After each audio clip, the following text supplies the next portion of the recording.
വിശുദ്ധ യോഹന്നാൻ എഴുതിയ സുവിശേഷം അധ്യായം 1 വാക്യങ്ങൾ 35 മുതൽ 42 വരെ.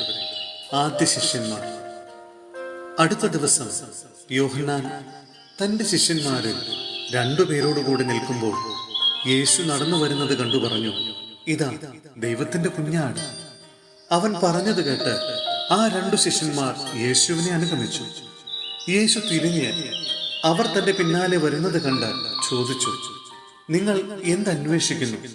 അവർ ചോദിച്ചു, റബ്ബി, ഗുരു എന്നാണ് ഇതിനർത്ഥം. അങ്ങ് എവിടെയാണ് വസിക്കുന്നത്? അവൻ പറഞ്ഞു, വന്നു കാണുക.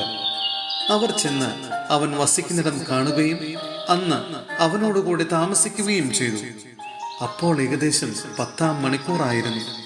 യോഹന്നാൻ പറഞ്ഞത് കേട്ട് അവനെ അനുഗമിച്ച ആ 2 പേരിൽ ഒരുവൻ ശിമയോൻ പത്രോസിന്റെ സഹോദരൻ അന്ത്രയോസ് ആയിരുന്നു. അവൻ ആദ്യമേ തന്റെ സഹോദരനായ ശിമയോനെ കണ്ട് അവനോട്, ഞങ്ങൾ മിശിഹായെ, ക്രിസ്തുവിനെ കണ്ടു എന്ന് പറഞ്ഞു. അവനെ യേശുവിന്റെ അടുത്ത് കൊണ്ടുവന്നു. യേശു അവനെ നോക്കി പറഞ്ഞു, നീ യോഹന്നാന്റെ പുത്രനായ ശിമയോനാണ്. കേപ്പ, പാറ എന്നു നീ വിളിക്കപ്പെടും. സഹോദരരെ, വിശുദ്ധ പൗലോസ് ശ്ലീഹ ഫിലിപ്പിയായിലെ സഭയ്ക്ക് എഴുതിയ ലേഖനം അധ്യായം 1 വാക്യങ്ങൾ 21 മുതൽ 25 വരെ. എനിക്ക് ജീവിതം ക്രിസ്തു.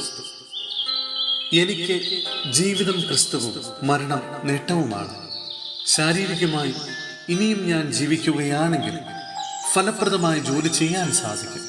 എങ്കിലും ഏതാണ് തിരഞ്ഞെടുക്കേണ്ടതെന്ന് എനിക്കറിഞ്ഞുകൂടാ. ഇവ രണ്ടിനുമിടയിൽ ഞാൻ ഞെരുങ്ങുന്നു. എങ്കിലും എൻ്റെ ആഗ്രഹം മരിച്ച് ക്രിസ്തുവിനോടുകൂടെ ആയിരിക്കാനാണ്.